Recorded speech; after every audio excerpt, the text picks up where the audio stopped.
Agradecemos a Dios por este día más. Solo Él es el dador de nuestra existencia y solo hoy nos compete a nosotros. El versículo de esta tarde lo encontramos en nuestra luz, la palabra de Dios. En el libro de Eclesiastés capítulo 12 y su verso 1 dice: acuérdate de tu Creador en los días de tu juventud, antes que vengan los días malos y lleguen los años en los cuales digas, no tengo en ellos contentamiento. Acuérdate de tu Creador en los días de tu juventud. ¿Cuándo es la juventud? ¿Qué es la juventud? La juventud es ese espíritu vivo que solo Dios nos permite tener.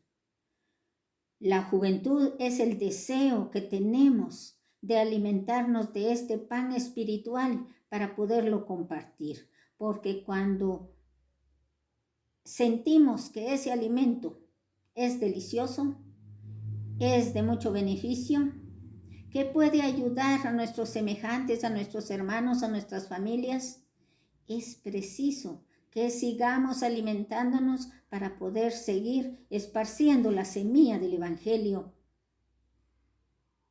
hasta lo más lejano posible, porque la palabra dice que solo dando a conocer el mensaje vamos a alcanzar esa bendición de la segunda venida de Cristo. Nos hace recordar el tiempo que estamos viviendo y este versículo de la palabra de Dios, las 3T que vivió, y es una gran experiencia de Job en el libro de Job. Estos recuerdos nos llevan a la triste y dolorosa experiencia de Job. ¿Por qué triste y dolorosa? Todos como adventistas del séptimo día sabemos, hemos leído este libro y sabemos cómo era Job. La palabra de Dios dice, un hombre recto, temeroso de Dios. Él nunca dijo, ¿por qué a mí me pasó esto? Él siempre dijo, gracias a Dios. El ejemplo que nosotros debemos tomar, nuestro ejemplo perfecto es Cristo. Pero conociendo el sufrimiento de Job, nosotros debemos también agradecer a Dios por todo. El momento de hoy, porque es el único que nos compete. Mañana para nosotros no existe. Pero cuando hablamos de las 3T que vivió Job, en las cuales encontramos en su libro tiempo, talento y tesoros. Empecemos con el primero. ¿Qué es el tiempo? ¿De quién es el tiempo? ¿Será nuestro ese tiempo? El tiempo no es de nosotros. El tiempo es de Dios. Dios nos ha dado tiempo. Y algunas veces decimos, no hago, no hice, no voy, no llevo, porque no tengo tiempo. Si el tiempo no es nuestro. El tiempo es de Dios. Él nos ha dado el tiempo. Nosotros llegamos, nacemos, vivimos en el tiempo y morimos y el tiempo queda. El tiempo es de Dios. Es necesario reconocer que hay que darle a Dios lo que es de Dios.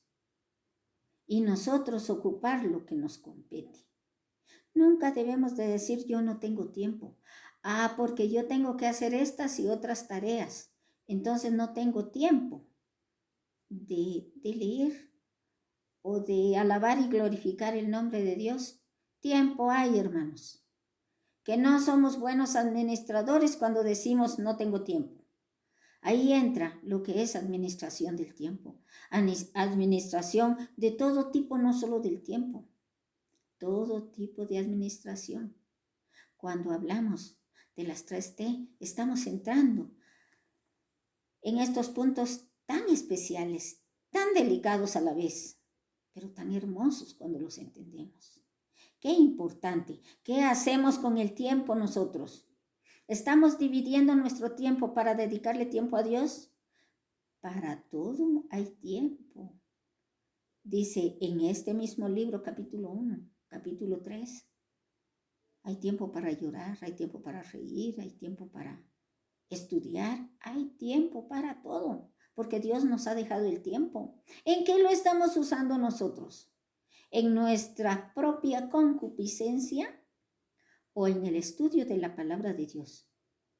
Por supuesto que no vamos a estudiar todo el día, no, hay mucho trabajo que hacer. Sí, pero ese trabajo, por la misma razón, el Señor nos ha dejado una forma administrativa. ¿Cómo vamos a administrar nuestro tiempo? ¿Qué tiempo le vamos a dedicar a nuestra actividad diaria? Pero ¿qué tiempo dedicamos a Dios? ¿Cuál es la primera hora para dedicarle a Dios? A Dios se le dedica el tiempo en cualquier momento. Que este mensaje sea para preparar nuestra mente y nuestro corazón. Veamos lo que la palabra de Dios dice. Estudiemos, investiguemos, que aquí hay mucho que investigar. No solo en los aparatos o máquinas inteligentes, en nuestra Biblia, en la palabra de Dios. Tenemos muchas formas de aprender a hablar, aprender a vivir, aprender a comer, aprender a caminar, aprender a vivir, aprender a tratar a nuestros semejantes, a nuestros hermanos, pero en primer lugar a Dios, que es el dador de la vida y de todas las cosas que tenemos. La segunda T nos habla del talento. ¿Qué significan los talentos? Dios dejó, dice, a unos ancianos, a otros pastores, administradores y responsables en todos los ministerios, quienes cantan, quienes predican. A todos nos dio talentos. Pero ¿qué pasa con nosotros? Muchas veces decimos, no, es que yo no quiero. ¿Por qué a mí? ¿Por qué me dejan ahí haciendo las cosas? ¿Por qué renegar si este es un gran privilegio cuando le es permitido tomar una porción de la palabra de Dios?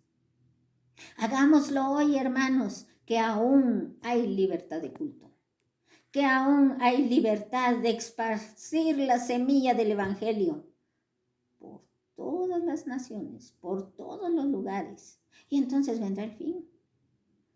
Mateo 24:14 nos dice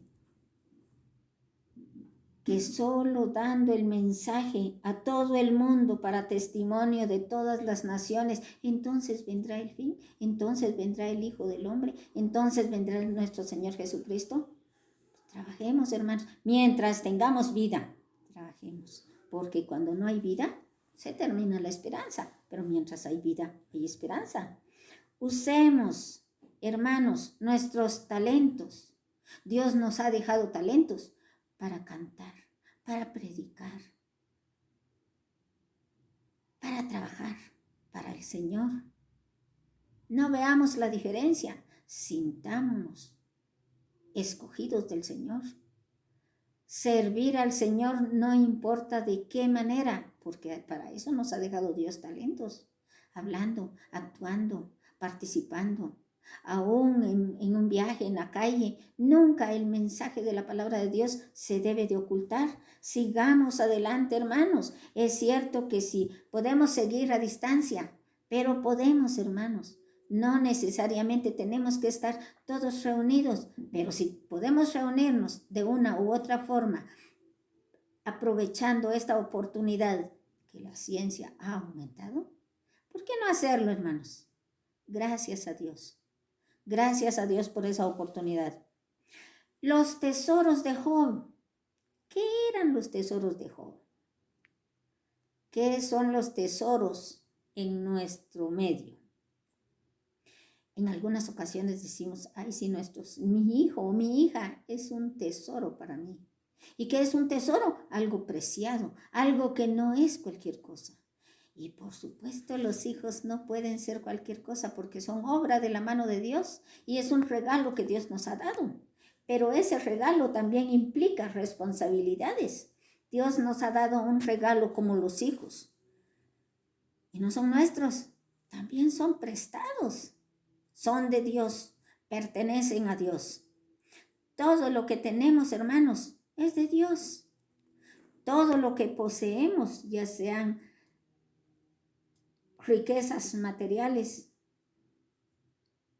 económicas, todo tipo de bien que poseamos, pertenece a Dios. Nosotros no tenemos nada.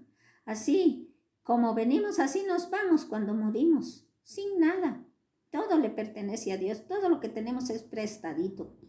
No podemos decir, esto es mío, es mi casa. La palabra mí no existe, porque no podemos ser propiedad de nadie, únicamente de Dios. Esos tesoros que Job tenía, aún en el momento, fueron muertos todos. Muchas veces nos preocupamos con la palabra muerte. No nos preocupemos, hermanos. Ocupémonos. La preocupación no existe para nosotros, como cristianos, como adventistas del séptimo día. No tenemos que preocuparnos, porque estamos puestos en las manos de nuestro Padre Celestial. La palabra clave es, Señor, que sea tu voluntad y no la mía. Entonces, ahí vamos a no preocuparnos. La preocupación no debe de existir para nosotros. Lo que debe existir es la ocupación. Ahora, podemos decir, bueno, si yo vivo ocupada, hago la comida, yo tengo que hacer limpieza. Esa no es una ocupación. Eso es una rutina. Diario y todos lo tenemos que hacer. Pero la ocupación de la que yo estoy hablando, la encontramos en la palabra de Dios, en el libro de Mateo, su capítulo 6 y su versículo 33. Y dice, buscad primeramente el reino de Dios y su justicia, y lo demás vendrá por añadidura. Nuestra ocupación es buscar el reino de Dios y su justicia. Las añadiduras llegarán en el momento que sea la voluntad de Dios. Pero entonces, en lugar de preocuparnos, ocupémonos en la palabra de Dios, en el mensaje de la palabra de Dios. Si nosotros estamos ocupándonos, no vamos a tener ningún problema. Tenemos que vivir con ese deseo de poder ocuparnos en lugar de preocuparnos. Hermanos, es tan hermoso estudiar el mensaje de la palabra de Dios. Es tan hermoso el privilegio que Dios nos da. Pero la misma palabra en el libro de Eclesiastés y su verso 13 también nos dice, el fin de todo el discurso es este: temed a Dios y dadle gloria, porque la hora de su juicio ha llegado. ¿Cuál es el llamado? Temer a Dios. Guardad sus mandamientos, porque esto es el todo del hombre, dice. Temed a Dios y dadle gloria. Guardad sus mandamientos, porque esto es el todo del hombre. Que el Señor nos bendiga, que nos ayude a escuchar el mensaje y los textos mencionados. Debemos de estudiarlos, debemos repasarlos para estar con esa plena seguridad, porque Dios dice traerá toda obra a juicio, juntamente con toda cosa encubierta, sea buena o sea mala. La palabra de Dios lo dice. El libro de Eclesiastés, capítulo 12, verso 13 y 14. Que Dios les bendiga.